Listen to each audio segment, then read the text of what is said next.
The transport ship Galactic Venture hummed through the void between star systems, its cargo hold filled with the most valuable commodity in the known galaxy: humans. Marcus Chun pressed his face against the small porthole, watching distant stars streak past like tears on black glass. 3 months ago, he had been an ordinary construction foreman in New Shanghai. Now he was property, sold to the highest bidder in an alien slave market. The Zephyrian Empire had swept through human space like a plague, their advanced technology making Earth's defenses look like children throwing stones at tanks. Humanity's first contact with alien life had been its last as a free species. The tall, crystalline beings had declared humans perfect for manual labor, strong enough to be useful, intelligent enough to follow complex instructions, but lacking the technology to resist. Marcus flexed his hands, feeling the calluses from 20 years of honest work. The irony wasn't lost on him. He'd spent his life building things, creating homes and offices where people could live and dream. Now he would likely die building monuments to alien vanity on some distant world. Another shipment heading to Kepler Station, whispered Sarah Martinez, the young engineer sitting beside him. Her voice carried the hollow tone of someone who had given up hope. I heard they're expanding the mining operations there. Marcus nodded grimly. Kepler Station was notorious even among the slave markets, a massive asteroid mining facility where humans were worked to death extracting rare minerals for Zephyrian technology. The average life expectancy there is 18 months. The ship shuddered as it dropped out of hyperspace. Through the porthole, Marcus could see a massive space station orbiting a dead planet. Kepler Station looked like a metallic cancer growing on the asteroid's surface, its industrial arms reaching deep into the rock like the legs of some cosmic spider. As they were herded off the transport, Marcus got his first close look at their new masters. The Zephyrians stood nearly 8 feet tall, their bodies composed of what looked like living crystal that shifted between deep purple and electric blue. They had no faces as humans understood them, just smooth surfaces that somehow conveyed emotion through subtle color changes and harmonic vibrations. Fresh meat, one of the guards commented in heavily accented English. The translator implants the Zephyrians had forced into each human's brain made communication possible, but the aliens seemed to take perverse pleasure in speaking the broken version of human languages they'd learned.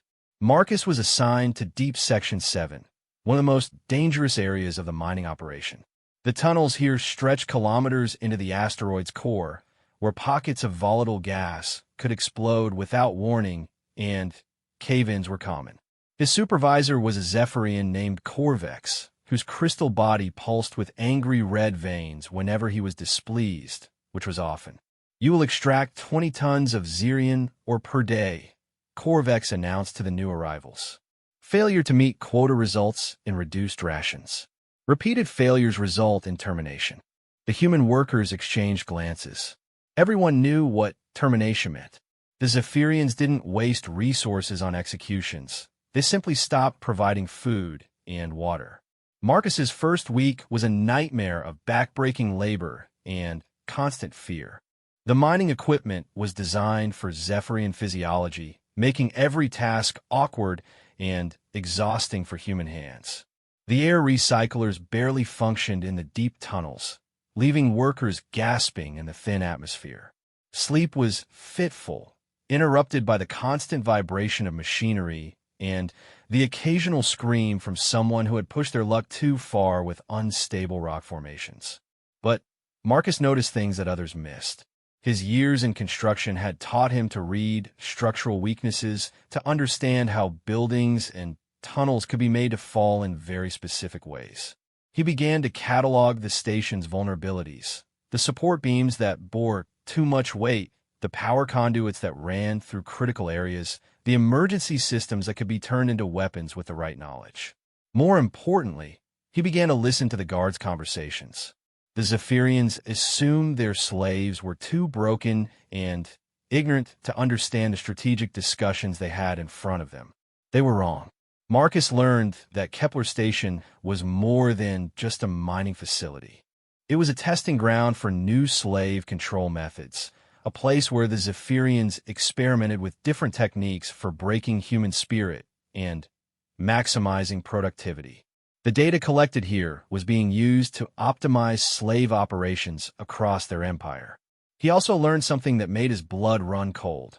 Earth wasn't the only world they had conquered. The Zephyrians had enslaved 17 different species across the galaxy, and they were preparing for another expansion. A species called the Altarians was next on their list.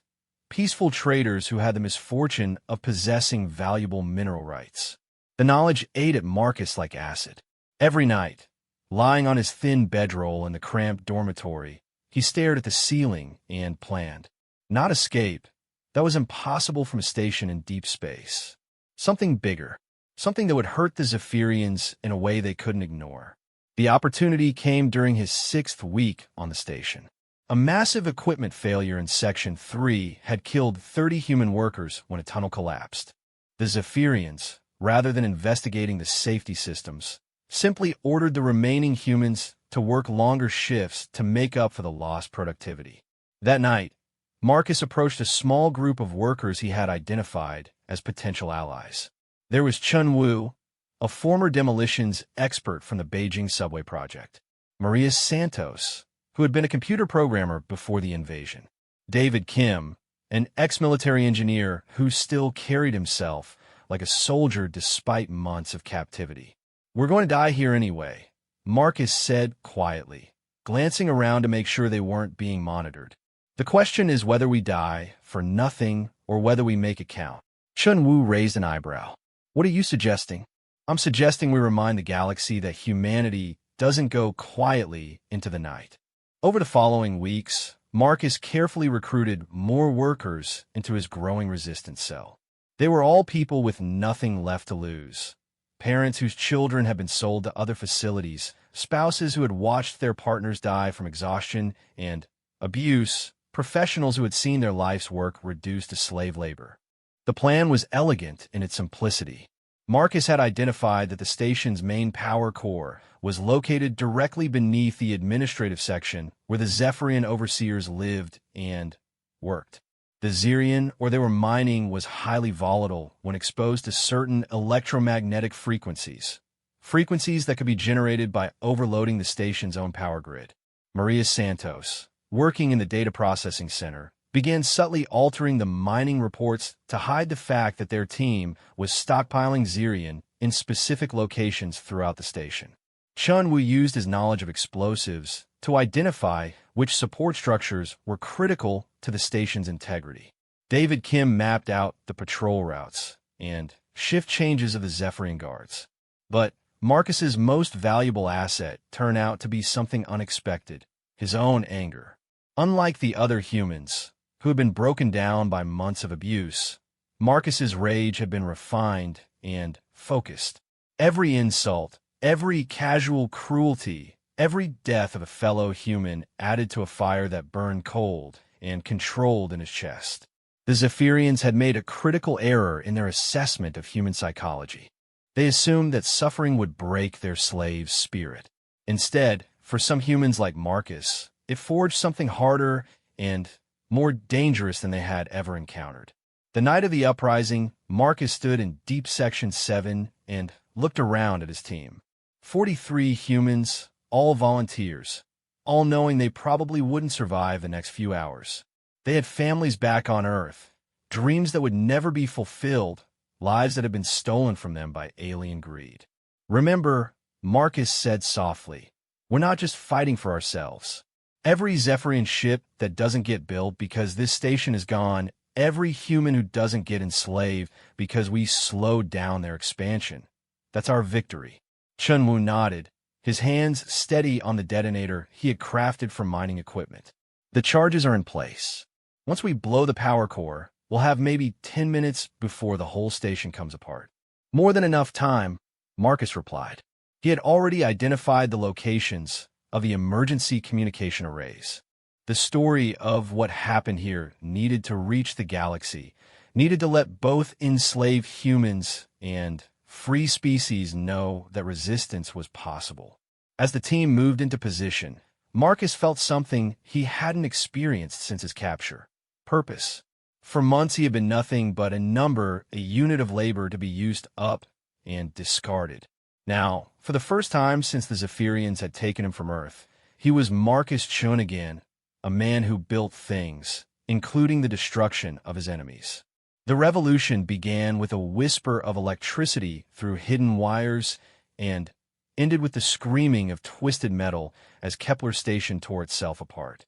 But in that brief window between planning and chaos, Marcus Chun discovered something that would echo across the galaxy.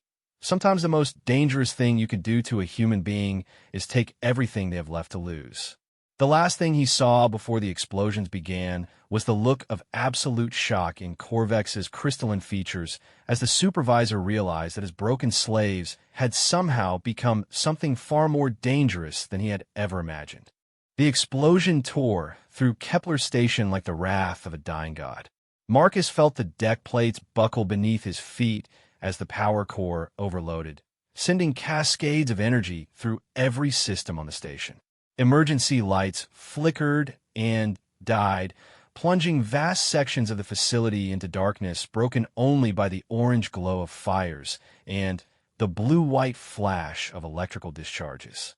But Marcus Chun was still alive, and that had never been part of the plan. He dragged himself through a collapsed maintenance tunnel, his left arm hanging useless from a dislocated shoulder. The explosion had thrown him 50 meters down a ventilation shaft, and only the emergency foam that had deployed during the blast had kept him from being crushed. Around him, the station groaned like a wounded animal as structural supports failed and atmospheric pressure began to fluctuate.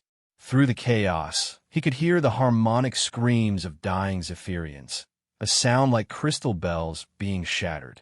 Their crystalline bodies, so elegant and imposing under normal conditions, were apparently fragile when subjected to the kinds of forces that a collapsing space station could generate. Marcus crawled toward what he hoped was an intact communications array. The plan had always been to broadcast a message to the galaxy before they died, to let other enslaved humans know that resistance was possible. If he was somehow still alive, then maybe he could still complete that mission. The communications center was a twisted wreck of metal and crystal, but Marcus's construction experience served him well. He could see which circuits were still functional, which power conduits might still carry current. Working with one good arm and a growing collection of injuries, he began jury-rigging a basic transmitter from the debris. As he worked, he became aware that he wasn't alone in the ruined section. Other humans were moving through the wreckage, survivors from different parts of the station who had somehow lived through the initial explosion. Maria Santos appeared first, her computer skills having helped her navigate the electronic lockdowns that had trapped so many others. Then, David Kim, still moving with military precision despite a head wound that painted half his face red. Chen Wu? Marcus asked. David shook his head. Didn't make it. The charges in Section 3 went off early. He stayed behind to make sure they detonated properly.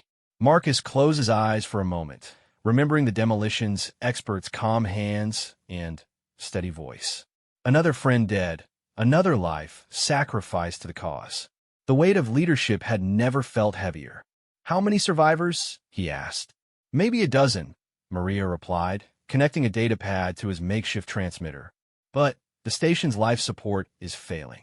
We got maybe 6 hours of air left, and that's assuming no more major breaches.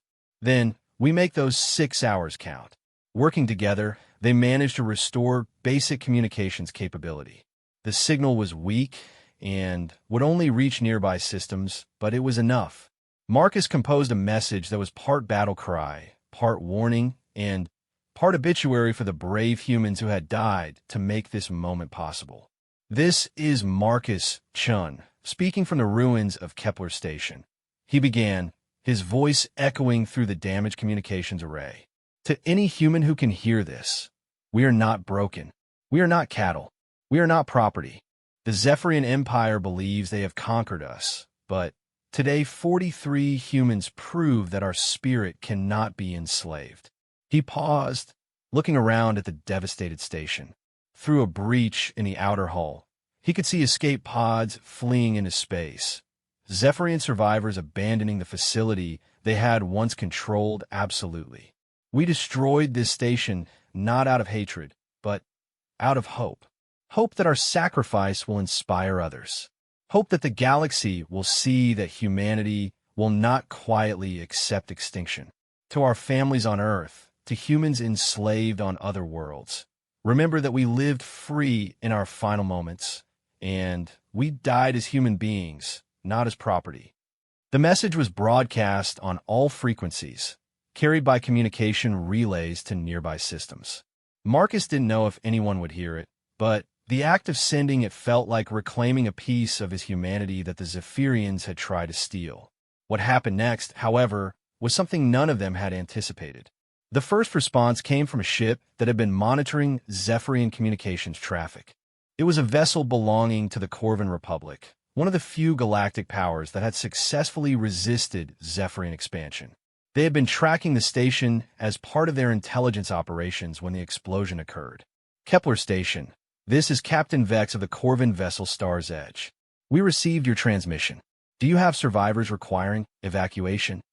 Marcus stared at the communications array in disbelief. He had expected to die in these ruins. The possibility of rescue had never entered his calculations. Star's Edge asterisk. This is Marcus Chun. We have 12 survivors in critical condition. Our life support is failing, and we estimate less than 4 hours remaining. Understood, Marcus Chun. We are moving to intercept.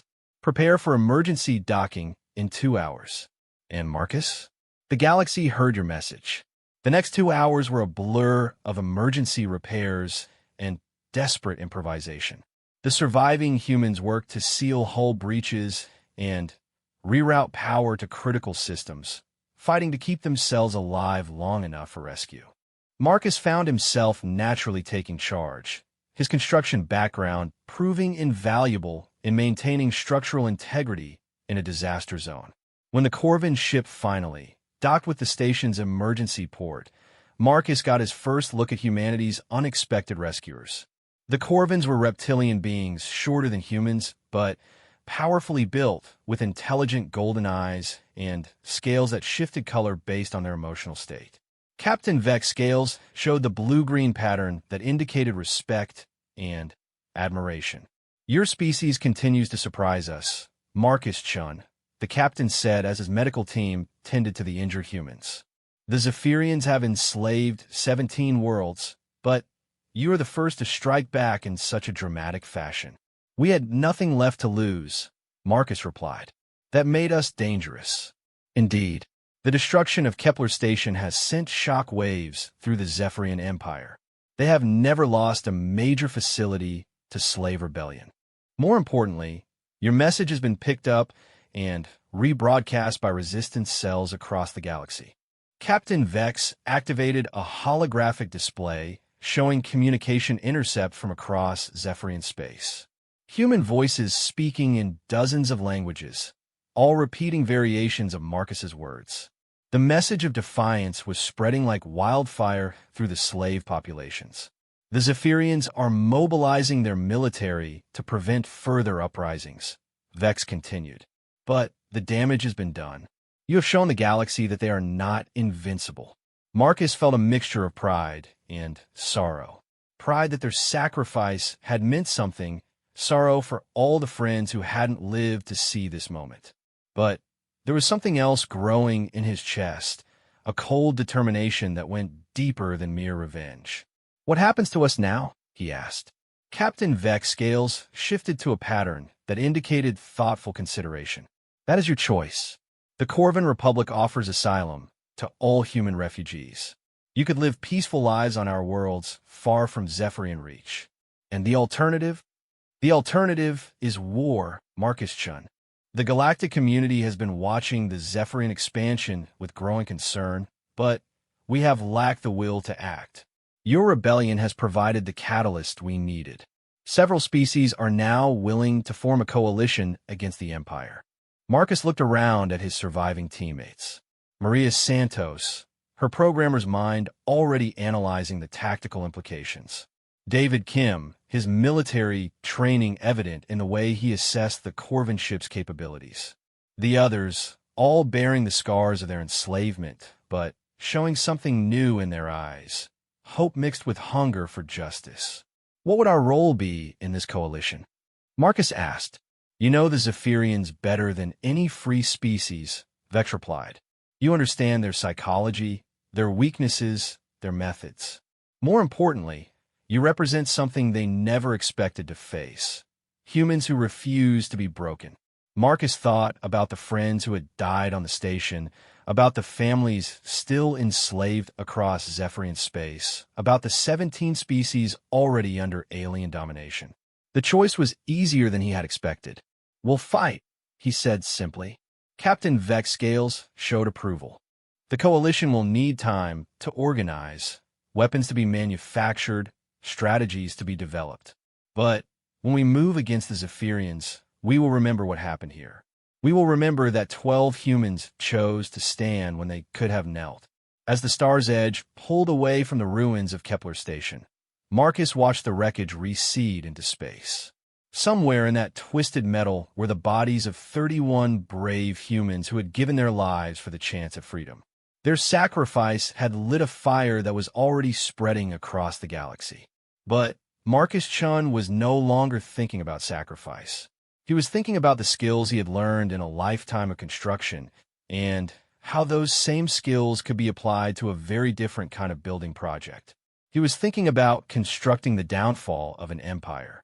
The Zephyrians had taken a simple construction foreman and tried to break him into a compliant slave. Instead, they had created something far more dangerous, a human being with nothing left to lose and all the skills necessary to tear down everything they had built. The galaxy was about to learn why humanity's greatest strength had always been their ability to adapt, to survive, and to turn their enemies' weapons against them. Marcus Chun had died on Kepler Station. What emerged from those ruins was something else entirely, a force of nature that the Zephyrian Empire had never encountered before. They had wanted a slave. They had created their own destroyer. 6 months after the destruction of Kepler Station, Marcus Chun stood in the command center of the Coalition battleship Defiance, watching Zephyrian ships burn against the stars.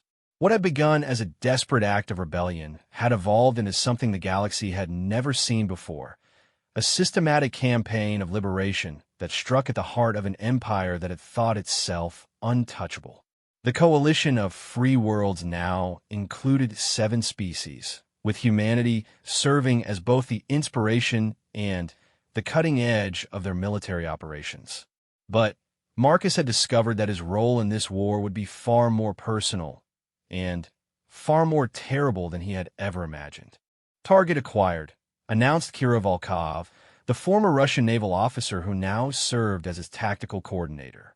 Zephyrian slave, transport Dominion's Pride, carrying approximately 3,000 human prisoners from the Mars colonies. Marcus studied the tactical display, analyzing the enemy ship's design with the eye of someone who had learned to see structure and weakness in everything. The transport was heavily armored, but poorly armed, designed to haul cargo rather than fight battles. More importantly, its shield generators were positioned in locations that made them vulnerable to precisely targeted strikes. Pattern 7, he ordered. Disable the engines and shields, but keep life support intact. We don't want to harm the prisoners. The bridge crew moved with practiced efficiency. In the months since Kepler Station, Marcus had trained them in tactics that combined human intuition with alien technology, creating something neither species could have achieved alone. The result was a fighting force that seemed to anticipate their enemies' moves with uncanny accuracy. The battle was over in minutes. The Zephyrian transport drifted helpless in space as coalition ships moved in to evacuate the human prisoners. But Marcus felt no satisfaction watching his enemies defeat. Each victory only revealed the true scope of what they were facing. Millions of humans scattered across hundreds of worlds, most of them in conditions that made Kepler Station look humane. "Sir," called out Lieutenant Torres, his communications officer, "we're receiving a priority transmission from Admiral Keth. The holographic image of the Corvin Admiral materialized above the command table. Admiral Keth's scales showed the deep red pattern that indicated urgent concern. Marcus, we have a problem. Intelligence reports indicate the Zephyrians are moving to consolidate their slave populations. They're apparently planning to transfer all human prisoners to a single location, a fortress world called Zirian Prime. Marcus felt his blood chill. Zirian Prime was legendary among enslaved humans, a planet-sized prison from which no one had ever escaped. If the Zephyrians were moving to concentrate all human slaves there, it could only mean one thing. They're planning to eliminate us, he said quietly. Rather than risk more uprisings, they're going to commit genocide. Our analysis concurs, Admiral Keth replied. Intelligence suggests they have 6 months to complete the transfers. After that, the Admiral's scales shifted to the black pattern of mourning. Marcus stared at the tactical display, his mind racing through possibilities. Zirian Prime was protected by orbital defense platforms that could destroy entire fleets. Its surface was covered with automated weapons systems and energy barriers that made landing impossible. It was quite literally the most heavily defended location in Zephyrian space. How many humans are we talking about? He asked. Conservative estimates suggest 12 million, Admiral Keth replied. Every human captured since the initial invasion, plus the populations of 17 colony worlds. 12 million. The number was almost impossible to comprehend. Marcus thought of the 43 humans who had died on Kepler Station and the impact their sacrifice had made. Now he was being asked to save a number that dwarfed entire Earth cities. What does the Coalition Council recommend? He asked, though he suspected he already knew the answer. Admiral Keth's scales showed the gray pattern of regret. The Council believes a direct assault on Zirian Prime would result in unacceptable casualties. They are prepared to continue the war, but they cannot justify sacrificing their fleets in an impossible rescue mission. Marcus understood their position. The coalition species had their own populations to protect, their own worlds to defend. They had already done more than anyone could have expected by taking humanity's fight as their own. But understanding their position and accepting it were two different things. I need time to think, Marcus said. Of course. But, Marcus, time is the one resource we cannot spare. After the communication ended, Marcus stood alone in the command center, staring out at the stars. 6 months earlier, he had been a simple construction foreman with a simple life. Now he was responsible for the fate of his entire species. The weight of that responsibility should have crushed him, but instead it was crystallizing into something else, a cold, implacable determination that scared even him. Hira Volko approached it cautiously. In their months of working together, she had learned to recognize the signs when Marcus was formulating one of his impossible plans. Sir, what are your orders? Marcus turned to face his crew, humans who had chosen to follow him not because of rank or authority, but because he had shown them that hope was possible even in the darkest circumstances. They deserved to know what he was thinking, even if it terrified them. I want you to gather intelligence on every Zephyrian research facility, every weapons depot, every strategic asset within 50 light-years of Zirian Prime, he said quietly. I also want detailed analysis of their fleet positions and patrol routes. That sounds like preparation for a major offensive, Kira observed. Are we planning to assault Zirian Prime directly? No, Marcus replied. We're going to do something much worse than that.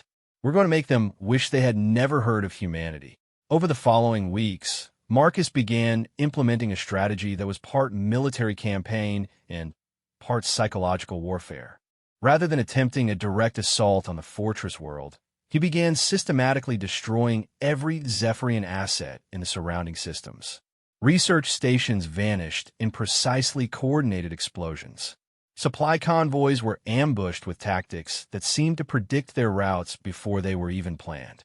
Military bases found themselves under attack from forces that appeared from nowhere and disappeared before reinforcements could arrive. But it wasn't random destruction. Every target was chosen for maximum psychological impact. Marcus was demonstrating to the Zephyrians that nowhere in their empire was safe, that their technological superiority meant nothing against an enemy who understood their weaknesses better than they understood themselves. The Zephyrian response was exactly what Marcus had predicted. They began pulling ships and resources from across their empire to defend against his attacks. Fleet after fleet was redeployed to hunt for the human forces that seemed to strike at will and vanish like ghosts. But Marcus's real target wasn't their military assets, it was their confidence.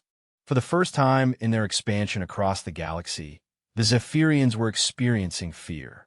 They had always been the predators, the ones who inspired terror in other species. Now they were discovering what it felt like to be hunted. The psychological pressure began to show in their communications traffic, which Coalition intelligence was monitoring constantly. Zephyrian commanders were reporting impossible human capabilities, claiming that Marcus Chun could appear simultaneously in multiple star systems, that he had access to technology that violated known physics. The truth was simpler and more terrifying. Marcus had learned to think like the Zephyrians, to anticipate their responses and turn their own tactical doctrines against them. He was fighting their war better than they were, using their own methods with a human intuition they couldn't counter. "They're starting to call you something," Kira reported during one of their planning sessions. The Zephyrian word doesn't translate directly, but the closest human equivalent would be Reaper or Harvester of Death. Marcus nodded absently, focused on the tactical displays showing Zephyrian fleet movements. He had noticed the pattern. They were pulling more and more resources away from their slave worlds to hunt for him. It was working exactly as he had hoped. "Sir," Lieutenant Torres interrupted, "we're receiving an encrypted transmission. It's coming from inside Zephyrian space." The holographic image that materialized was grainy and distorted, but Marcus recognized the face immediately. It was Dr. Elena Vasquez, a xenobiologist who had been captured during the fall of the Europa Research Station. "Marcus, if you're receiving this, then the rumors are true. You're alive, and you're fighting back." Her voice carried a note of wonder, as if she could barely believe what she was saying. "I'm transmitting from a hidden location on Zirian Prime. We've organized a resistance network among the prisoners. We know about the planned elimination, and we're preparing to act when the time comes." Marcus felt something he hadn't experienced in months, hope mixed with terror. The prisoners weren't simply waiting to be rescued. They were preparing to fight for themselves. "We've identified vulnerabilities in the prison systems," Dr. Vasquez continued. "But we need a distraction, something big enough to draw off the garrison forces. If you're planning a rescue operation, we can coordinate from inside." The transmission cut off, leaving Marcus staring at empty air. Around him, his crew waited for orders, knowing that whatever he decided would determine not just the fate of 12 million humans, but the entire future of the war. Marcus thought about the construction projects he had managed in his previous life, how complex structures required careful planning and precise timing. This would be the greatest construction project of his career, not building something up, but tearing down an empire from within. "Plot a course for Zirian Prime," he ordered, and sent a message to Admiral Keth. "Tell him we're going to need every ship the Coalition can spare." "Sir," Kira said carefully, "a direct assault on Zirian Prime is still impossible. Their defenses, who said anything about an assault?" Marcus replied, his voice carrying the cold certainty that had marked all his most dangerous decisions. "I'm not going to attack Zirian Prime. I'm going to do something much simpler. I'm going to make the Zephyrians destroy it themselves." As the Defiance leaped into hyperspace, carrying its crew toward the most heavily defended world in known space, Marcus Chun completed his transformation from construction foreman to something the galaxy had never seen before. The Zephyrians had created their own nemesis, and now they were about to discover the true cost of their cruelty. The Reaper was coming home. The final battle for humanity's freedom began not with the clash of fleets or the thunder of orbital bombardments, but With a single man floating in the void between stars, surrounded by wreckage that had once been Marcus Chen's life. 3 days earlier, the Defiance had been destroyed in what appeared to be a catastrophic ambush by Zephyrian forces. The Coalition fleet had arrived at the predetermined coordinates to find nothing but debris and the scattered remains of escape pods. Admiral Keth's rescue ships had recovered 17 human bodies from the wreckage, including one that bore Marcus Chen's identification tags and DNA signature. The Zephyrian Empire celebrated. Their most dangerous enemy was dead, eliminated by their superior technology and tactical supremacy. The human who had dared to call himself the Reaper had been reaped in turn. Across their territory, Zephyrian commanders breathed easier, knowing that the galaxy's most wanted terrorist could no longer threaten their operations. They were wrong. Marcus Chun drifted through space in a specially modified escape pod, his life signs suppressed by experimental Corvin technology that made him appear dead to any scanner. Around him floated the carefully arranged debris of his ship, each piece positioned to tell the story the Zephyrians wanted to hear. The bodies they had recovered were volunteers who had sacrificed their lives to make the deception perfect. Humans who understood that sometimes the greatest victory required the ultimate sacrifice. As he approached the outer perimeter of Zirian Prime's defenses, Marcus reviewed the plan one final time. It was elegant in its simplicity and terrifying in its implications. He wasn't here to rescue 12 million humans through force. He was here to convince the Zephyrians to release them willingly. Zirian Prime hung before him like a malevolent jewel, its surface covered with the massive detention facilities that house humanity's survivors. Orbital defense platforms bristled with enough firepower to destroy entire fleets, their sensors sweeping space for any sign of approaching threats. But they weren't scanning for debris, and they certainly weren't looking for dead men. Marcus's pod drifted past the first perimeter, just another piece of space junk among the thousands of fragments that accumulated around any major installation.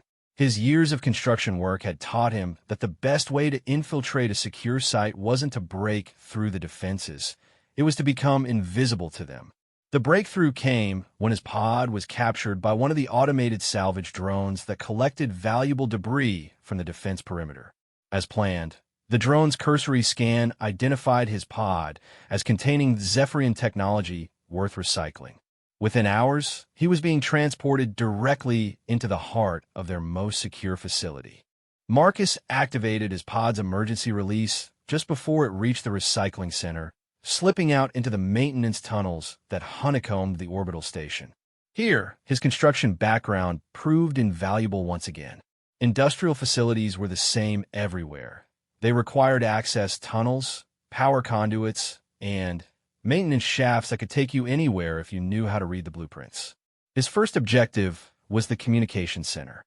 Using techniques learned from Maria Santos, Marcus hacked into the station's internal network and began uploading a virus that would give him control over their systems at the critical moment. But the real genius of his plan lay not in what he was adding to their computers, but in what he was removing. For the past 6 months, while the galaxy believed he was conducting random raids across Zephyrian space, Marcus had been systematically studying their psychology and decision-making processes.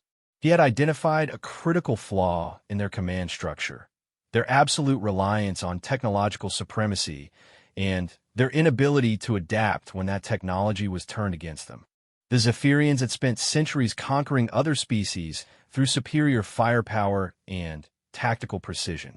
They had never faced an enemy who understood their systems better than they did, who could make their own technology serve his purposes. Most importantly, they had never encountered someone willing to use their greatest strength, their pride, as a weapon against them. Marcus's second objective was the detention facility where Dr. Vasquez and her resistance network were waiting. Moving through the maintenance tunnels, he made his way to the human quarters and activated the emergency communication protocol they had established. Dr. Vasquez, this is the Reaper. I'm in position. Are your people ready? The response came through a hidden transmitter built from salvaged components. Marcus? But the report said you were dead. The report said what I needed them to say. Do you have control of the internal prison systems? We've been working on it for months. We can disable the detention fields in all sections simultaneously, but the guard response will be immediate. We estimate 3 minutes before they can restore control. 3 minutes will be enough. Wait for my signal. Marcus made his way to his final objective, the station's primary power core. Here, surrounded by the massive generators that powered Zirian Prime's defenses, he began to implement the final phase of his plan.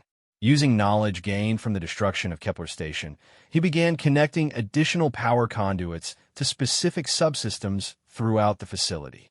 But, unlike Kepler Station, he wasn't planning to destroy Zirian Prime. He was planning something much more sophisticated and much more psychologically devastating to the Zephyrian command structure. As he worked, Marcus activated a hidden transmitter that began broadcasting on all Zephyrian military frequencies. The message was simple, terrifying, and absolutely true. This is Marcus Chun, speaking from inside your most secure facility. By the time you hear this message, I have already compromised your primary systems. I could destroy the station and everyone on it, but I'm not going to. Instead, I'm going to give you a choice. Throughout Zephyrian space, military commanders listened in growing horror as the human they thought they had killed spoke from inside their most heavily defended stronghold. You have 5 hours to begin evacuating all human prisoners from Zirian Prime to neutral territory. For every hour you delay, I will demonstrate why I earned the name Reaper. You will discover that your own technology in the right hands can be far more destructive than any weapon I could have brought with me. Marcus began his demonstration by seizing control of one of the orbital defense platforms. Using the station's own command codes, he turned its massive weapons toward the planet's surface and fired a precisely targeted blast that vaporized an uninhabited mountain range. The message was clear. He had the power to destroy the entire facility whenever he chose. The response from Zephyrian High Command was immediate and predictable.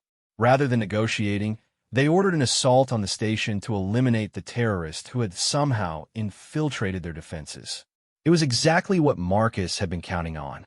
As Zephyrian assault troops flooded into the facility, Marcus activated the second phase of his plan. Using his control over the station's systems, he began sealing blast doors and rerouting atmospheric controls to trap the attacking forces in specific sections. Then he activated the detention field controls, releasing 12 million furious humans into a facility that was now in complete chaos. But the real genius of Marcus's strategy wasn't the tactical advantages he had created. It was the psychological warfare he was conducting against the Zephyrian command structure. Every move they made played into his hands, because he understood their culture better than they understood themselves. The Zephyrians had always prided themselves on their technological superiority and tactical precision. They had built an empire based on the belief that their methods were flawless, their technology unbeatable. Now they were discovering that their greatest strengths could become their greatest weaknesses when used by someone who understood their systems from within. As human prisoners overran guard positions, and Zephyrian assault troops found themselves trapped by their own security systems, Marcus activated his final weapon, the truth. Using every communication array on the station, he began broadcasting footage of the conditions in Zephyrian detention facilities, testimony from survivors of their slave labor operations, and evidence of the planned genocide that had brought him here. The broadcasts reached every corner of the galaxy, carried by relay stations that the Zephyrians couldn't shut down without crippling their own communications. For the first time, the galactic community saw the full scope of Zephyrian atrocities, witnessed in high definition and impossible to deny. But, more importantly, the broadcasts were being received by Zephyrian citizens themselves. The Empire's population had been told that their expansion was bringing order and civilization to primitive species. They had never seen images of human children worked to death in mining facilities, never heard the testimonies of families torn apart, and sold like livestock. Within hours of Marcus's broadcast, riots began erupting on Zephyrian worlds. Their own population was turning against them, horrified by what was being done in their name. The empire that had seemed unshakable was beginning to tear itself apart from within. Emperor Corvith himself eventually made contact with Marcus, his crystalline form radiating the deep purple of barely controlled rage. "You have destroyed everything we built," the Emperor snarled through the communication link. "Do you understand the chaos you have unleashed?" "Understand perfectly," Marcus replied from the station's command center, surrounded by the liberated humans who had chosen to stay and fight beside him. "You build an empire on slavery and genocide. I'm simply showing the galaxy what that really looks like. We offered order to chaos, strength to weakness. You offered death to those who couldn't defend themselves. But the problem with predators is that eventually they create their own predators." Marcus activated one final system, the station's self-destruct sequence. But instead of destroying Zirian Prime, he was destroying only the orbital weapons platforms. The message was clear. He could have killed millions, but he chose mercy. It was a demonstration of humanity's fundamental difference from their captors.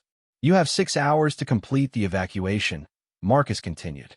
"After that, I will demonstrate what happens when someone with nothing left to lose gets access to your entire military network." The evacuation began within minutes.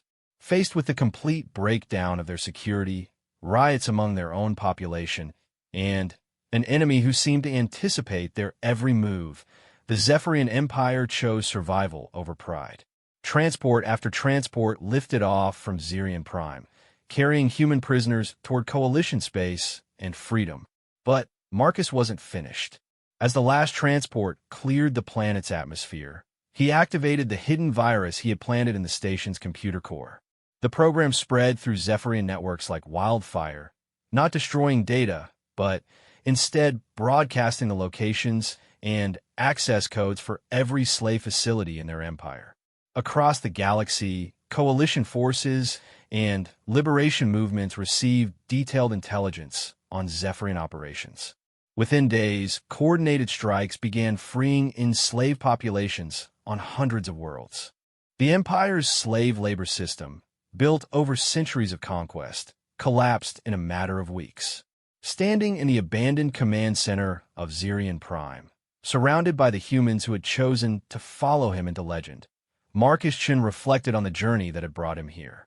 2 years earlier, he had been a simple construction foreman with dreams of building homes and offices. Now he had built something much more important, the destruction of an empire that had thought itself eternal. The Zephyrian Empire would survive, but as a shadow of its former self. Their expansion had ended, their slave operations had been exposed, and their population had learned the true cost of their conquests. They would spend generations rebuilding their shattered society and trying to atone for their crimes. Humanity would remember Marcus Chun not as a warrior or a general, but as a man who had shown them that hope could survive even in the darkest circumstances. He had proven that courage wasn't the absence of fear. It was the decision to act despite that fear, to stand up for what was right even when victory seemed impossible. But perhaps most importantly, he had demonstrated something that would echo across the galaxy for generations to come. That the most dangerous thing you could do to a human being was to take away everything they had left to lose. Because that was when they stopped being victims and became something far more dangerous. They became free.